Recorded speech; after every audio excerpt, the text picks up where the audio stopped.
Welcome to On Top of PR. I am glad you're tuned in today. We are talking with Serena Ehrlich from Business Wire. She is sharing 14 tips to improve your press release.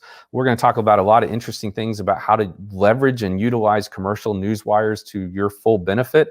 This was an interesting conversation. It's very jam-packed and fast-paced, so grab something to write with and start taking notes, because here we go. Welcome to On Top of PR with Jason Mudd, presented by Review Maxer. Hello and welcome to On Top of PR. I'm your host, Jason Mudd, and today I am joined by Serena Ehrlich from Business Wire. Serena is one of my favorite people in the PR industry, always full of energy, but always so intelligent and just a very compassionate individual. Serena, welcome to the show. Thank you. I'm really excited to be here. I'm glad you're here too, and we are excited for a great show. So today we're talking about the 14 ways to improve your press release, to really get a release up and out. Yeah, wonderful. I love it. So Serena, before we get started, why don't you tell the audience a little about who you are and what you do at Business Wire? Sure. I'm Serena Ehrlich. I am the Director of Product Marketing at Business Wire. And what I focus on is really how to make a news release go from your hands through our system and then into the hands of your audience, and what are really the best ways to make that happen. That sounds great. I know our audience is really going to enjoy this episode. One of the challenges one of the things that have changed significantly in this business has been how you can now put a press release in front of consumers in a very powerful way, where years ago that just didn't happen. Talk about that for a minute before we get started. Yeah, that is, it's really true. There are fewer media outlets than ever before. And so what's happening is that without media outlets, people are really relying on search engines.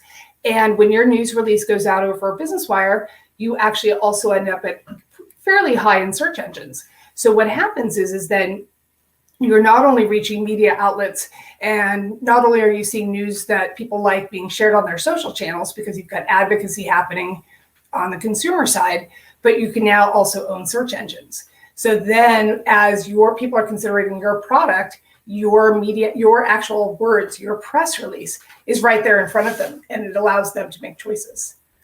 I love it. That's great. So then a quick question would be, Serena, if somebody says that, I'm posting stuff to Business Wire or a commercial news wire so I can reach consumers, and that's more important to me than reaching newsrooms, would you agree that that's a good strategy or good effort, or is it still reaching mostly newsrooms?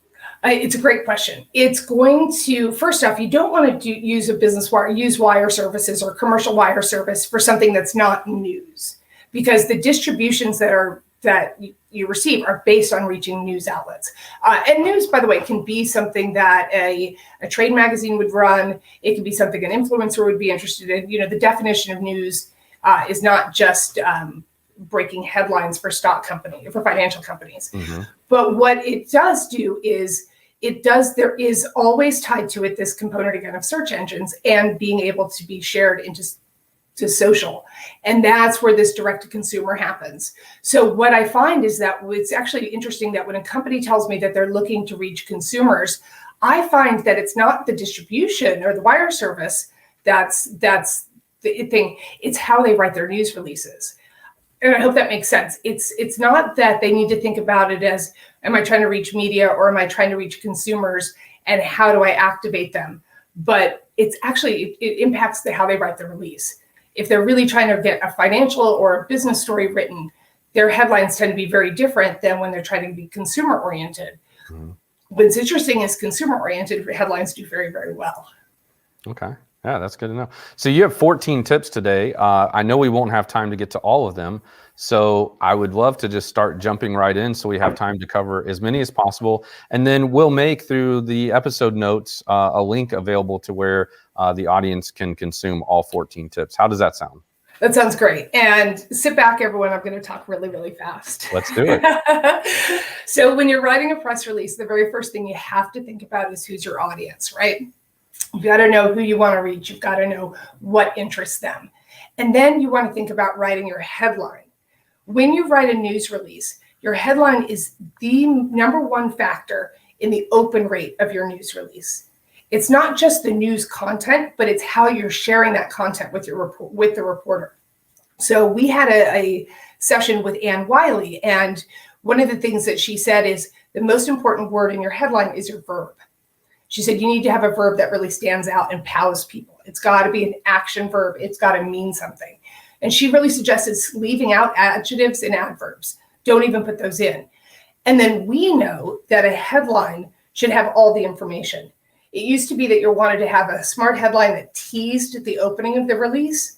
Now you need a complete headline that's interesting so people know exactly what they're getting into before they open the release. So when you write that headline, there's actually a very interesting tool you can use for your headline. It's Google Keyword Tool. Mm-hmm. What you should do is write the body of your press release first.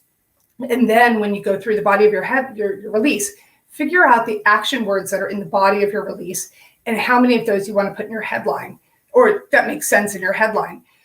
But then go to Google Trends and test how much at the visibility of each word. What you may find is that one word that you select is very different than a second word. And I'll give you an example. I work with large brands, and the word children comes up a lot. But people don't search for the word children. They search for the word kids. So when you're writing your headline, by putting the word kids in your headline, you're going to appear higher in search. And that is exactly where your search audiences, your direct-to-consumer audiences will find you. So those are kind of our two big headline tips. And then if you're ready, I've got more. Yeah, keep them coming. Okay, great. Your first paragraph. So your first paragraph has really got to be descriptive. Again, people aren't going to read your entire release. They will if they're very interested, but you want to make sure that they kind of get the full statement in the headline. So keep that very clear, keep that very succinct, and then you want to go into the flow of your release. When you think of the flow of your release, you want to think of formatting. And again, this was a tip from Ann Wiley that you want to make sure that you're formatting releases correctly. So I told you earlier about Google keyword terms. It's really important to use the right word for search engine headlines, but that's not the same as keyword stuffing. Keyword stuffing is when you have a specific phrase that you want to use over and over again in a news release. If it's not natural to the news release, don't put phrasing that's unnatural into your press release. Press releases are not search engine systems. They are actually news release documents, even though they do appear on the web. So your headline is where your search engine optimization is going to happen. It's not happening in the body of your release. So keep your release highly readable. And then in your release, you want to answer questions that readers are going to ask. Be proactive. Think ahead, who's going to ask this question? And then one of the things, or what questions are they going to ask? And then maybe answer those in a bullet format underneath. So what you could do is each section could be rewritten not as a question, but as an answer, and then use bullets and bolds for that. You want to make sure that you're concise. I'm telling you to add a lot of information, but you've got to really be concise about it. And then you want to really make sure that in the body of your release, you always include calls to action. Now, what this can be is you can use click to tweet. That's a really good tool for that. But you want to make sure that there's a call to action for your readers to do something that you want them to do. Hyperlinks are a really good part of this. But a lot of cases, it could be subscribing to a newsletter, following your RSS feed. We see extraordinarily industry-specific press releases often promote private groups that they have that the company may be hosting. We see them doing, including links, like I said, back to blogs, adding links to donations, but call them out. Hyperlinks are very popular. You do not have to put in the full URL, but you still need to put in that call to action. Go ahead. I was going to say, do you recommend more than one call to action in a news release? I have seen some highly excellent, I guess that's not quite the right term. I have seen some really good releases that include multiple calls to action, and they will include calls to action for highly desired information or highly tailored groups. So I've seen a tech company who actually hosts their own forums, put links to their forums, links to their RSS feed, and links to their blogs, because their readers of their press release are usually not just interested in the product being developed, but seeing how that development works. So maybe putting in multiple links, they were able to be successful that way.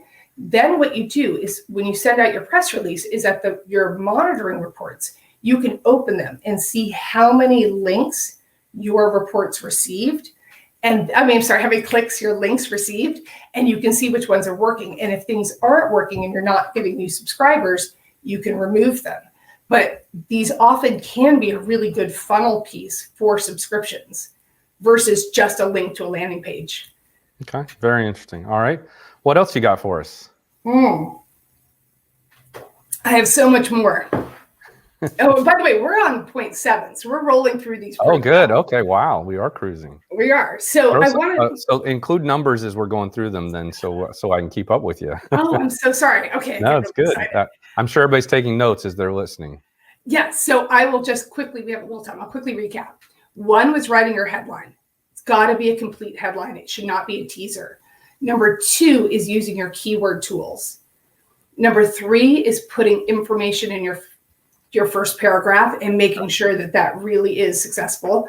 4 is your keyword stuffing. 5 is answering questions. 6 is being concise. Okay. 7 is these calls to action. And now 8, you want to make sure that you're including visual assets. So this is really important. When press releases first started, they were textual documents. They were quite frequently set over systems that could only read text. But what's happened is human beings are not textual documents. We are not text readers. We have to learn to read text. So one of the things that happens, and people forget about this, it's like you go almost to the end of the race and you just at the end, last minute, kind of drop the ball, is that we get a lot of PR pros that don't put visuals in their news release. And what I mean is we'll talk about photos later or supporting assets. I'm talking about your logo. So here's what happens. When your press release goes out, even if it's a topic that somebody's not interested in writing about at that time, if your logo is there, that's building visual mind share. That is branding.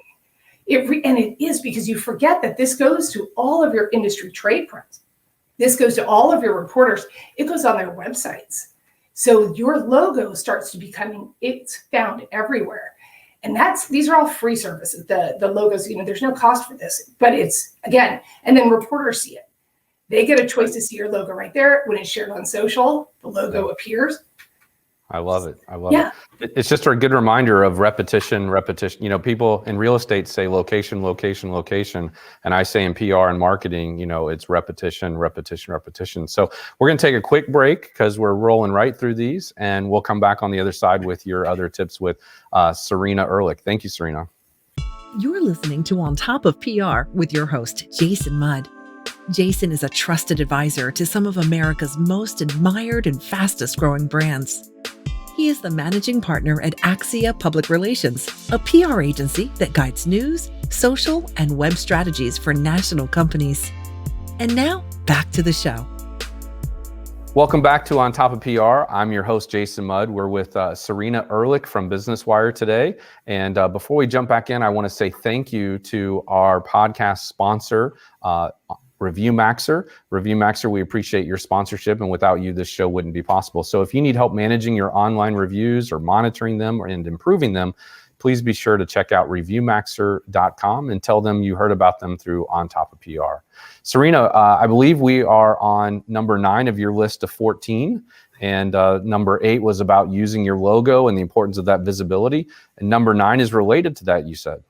Yeah. So, one of the things that you get to do in a news release is not only brand yourself visually, is you get to include links. As I said earlier, first off, let me just tell you, nobody's going to open your news release unless they're interested. So whether you get 10 views on that news release, 2,000 views, or 1.5 million views, which people do have, not often, you really want to make sure that you're giving them something to do.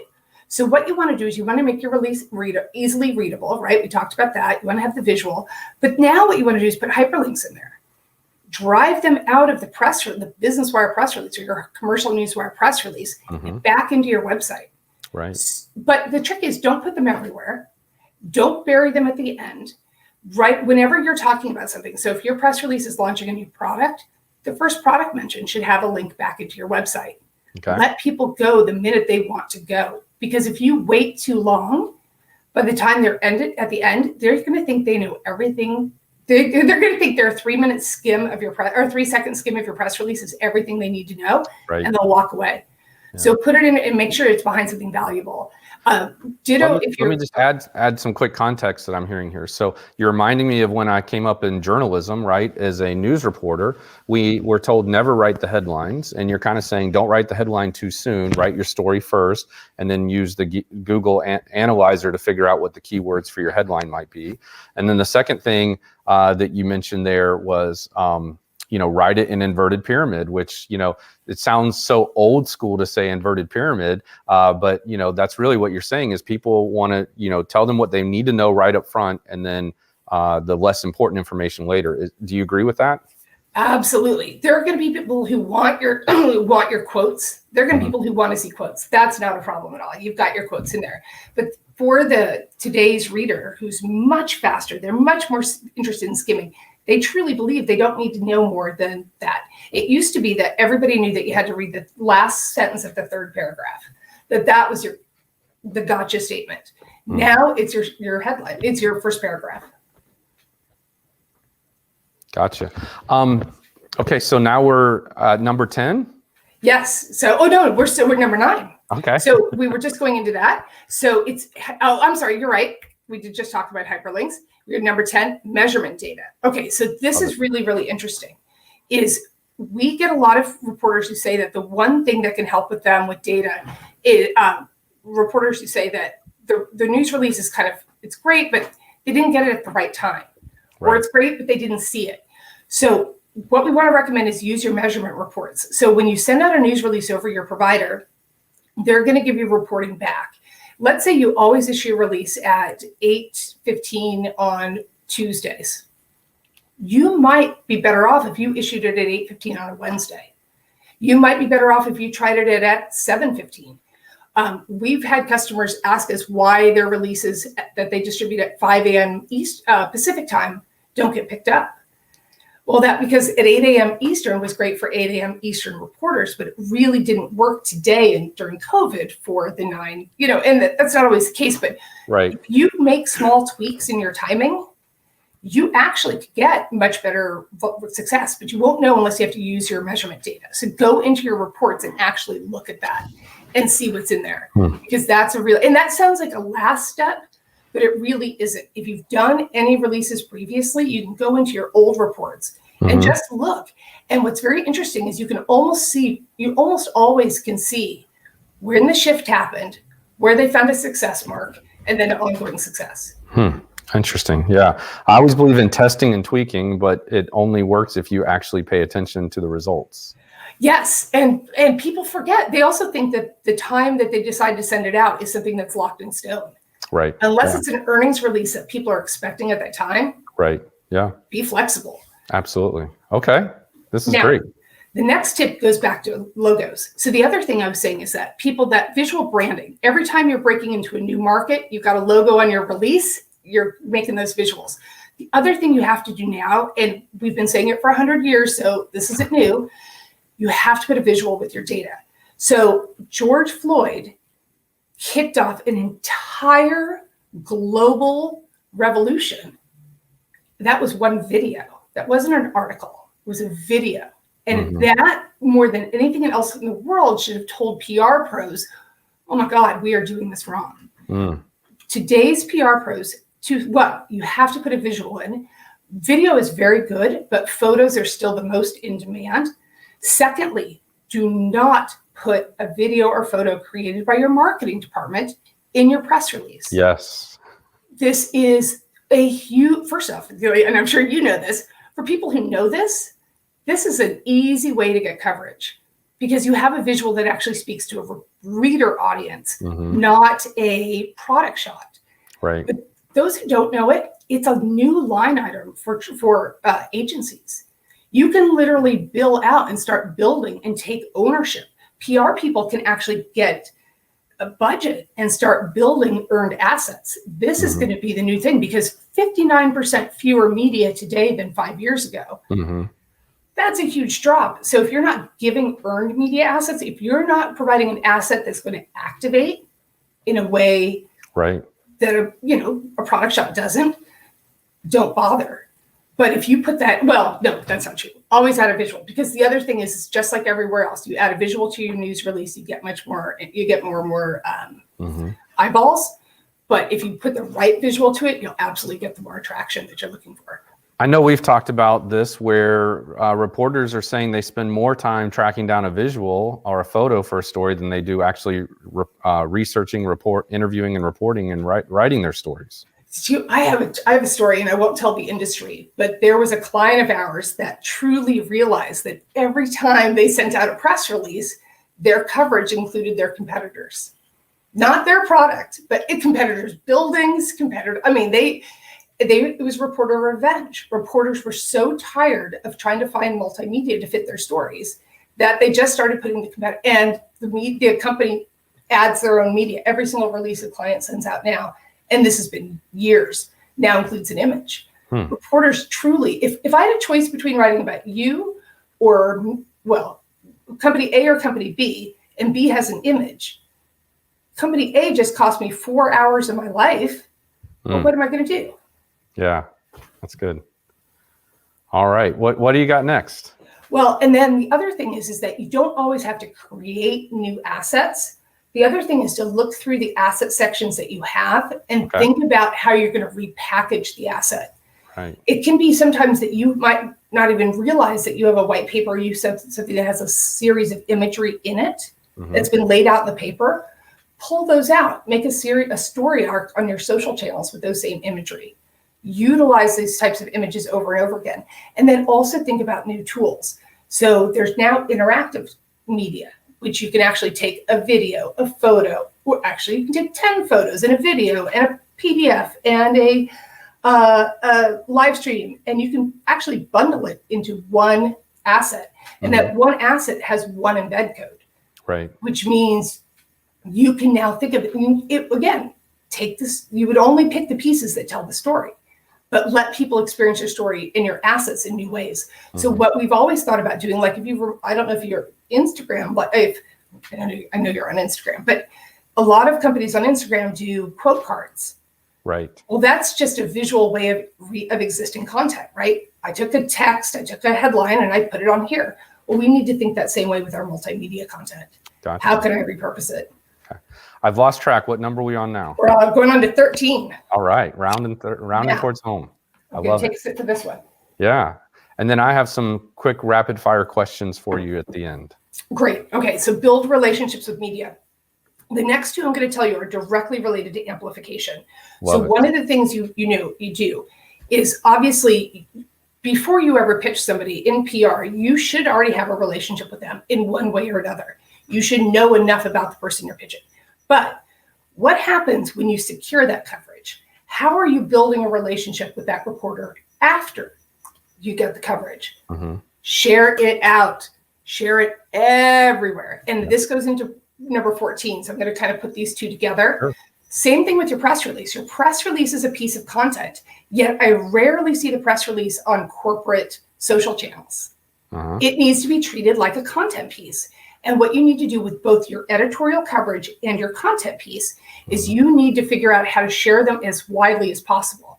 This means on your internal servers, this means on your external servers, and this means things like putting ads behind it, putting it in Outbrain, putting it into Bula, putting it into a contextual ad network. Now, this is going to drive the traffic to the coverage piece, not to your website.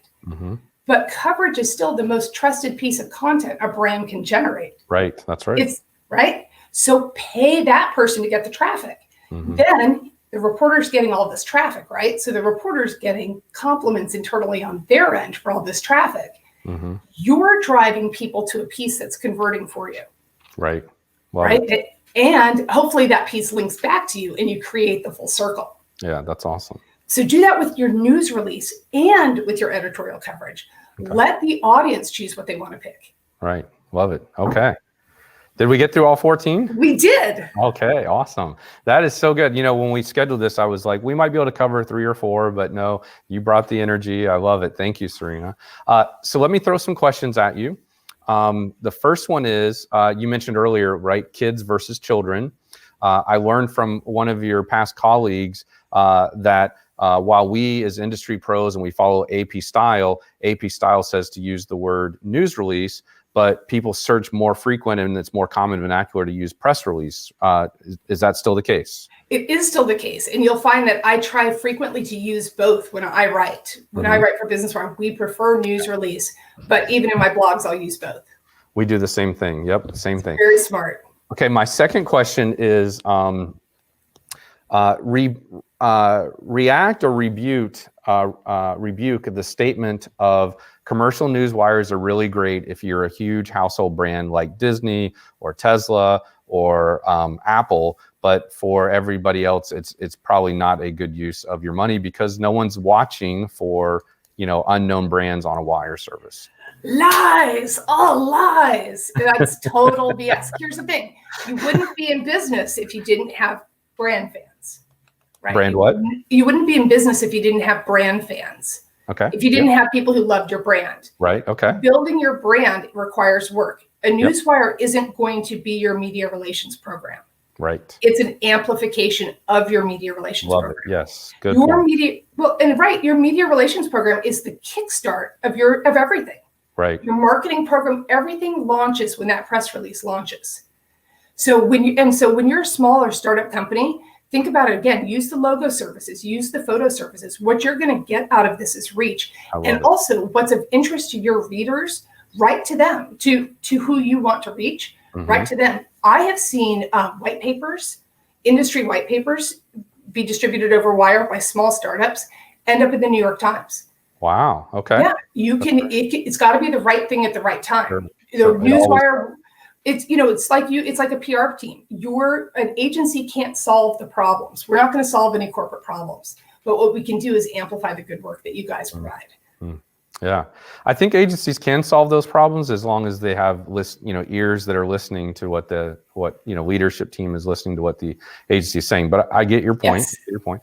Okay, so here is a random question. Someone on my team said you've got to ask Serena this question during your interview. So, and I would like your initial reaction and then kind of what you think they're up to. But a company contacted our agency and said they'd like to post 100 pieces of content per day on a commercial newswire. Which one do we recommend and how much would it cost, right? So I guess they have 100 different articles per day that they want to put. Now, first of all, I said, I don't think you guys would accept that. Yeah, and in fact, most of the wire services do follow a code of conduct, if you will. Right. It's not 100%. Business is business, but we have a pretty strict code of conduct. And one of the reasons why, and it's really valuable, is that so if these were 100 business research articles and it's business and it's that's no problem. Okay. If these were 100 opinion blogs, then we would have a problem, right? Because they're unsubstantiated, it's not fact. Right. What's happened is that there are wire services out there that are inexpensive. Right. And that take a wide range of content types. Those wire services don't have the same ranking in Google. Sure they don't. So what will happen is someone will say, well, I'm just going to use these guys, this small company, it's very inexpensive, and I'm just interested in Google. Right. Well, Google's not interested in news from a company on that wire service because your news might be valid, but you're sitting next to 100 opinion pieces. Right. And that degrades the value. And what happens is it degrades across all end users. And somebody once told me your content is only as valuable as the content it sits next to on the web. Oh yeah, that's good. Well, I just thought that whole concept was spammy and certainly lacked credibility, to do 100 every day. Now it'd be one thing if you had, like you said, some research or findings that, you've culminated and split up into different industries, which I think it's all industry specific content, but to do that every day would not make any sense to me at all. And I think what you're describing sounds like domain authority issues also with the lower domain authority of these sites that they're trying to put the content out there with. And then what will happen is you do 100 pieces of content, people will just shut you down. Yep. Like this person. So it becomes invaluable. It's not, and what they want is they want the publishing stamps. Yeah. So I can see why they want to do it. But we also, wire services are not SEO tools. We know wire services. Well, they're not supposed to have. They all have no follow on it. Yep. So if somebody says to you, "I want the SEO," you send it to me. I'll explain that. Yeah. Yeah. Okay, so we have definitely run out of time, so we're going to wrap up right now. And I just want to say, Serena, thank you so much for joining the show today. It's been great to have you. We've been working to schedule this for a while, but I knew it was worth the wait. And I'm just so glad to see you and connect with you, and look forward to our next conversation together. Did you have any closing thoughts or any specific resource you wanted to share with our audience? And we'll be sure to put it in the show notes. I will. Thank you so much. Yeah, we definitely want to check out Business Wire's Resource Center. If you need to write releases, best practices, we write them all in there. They're all available for free. Perfect. So. And if one of our audience members is like, Serena's genius, I got to connect with her, I want to stay in touch with her, I want to follow her, I want to get to know her, how do they best do that? Follow me on Twitter. I'm at Serena. I'm not Serena Williams, but it's spelled Serena. That's really the best way to find me. I'm on that. That's probably my channel of choice, unless I'm yelling at family on Facebook. Yes. Awesome. Serena, again, it's a pleasure. Thank you very much. So glad to have you, and be well. Thank you. You too. This has been On Top of PR with Jason Mudd, presented by Review Maxer.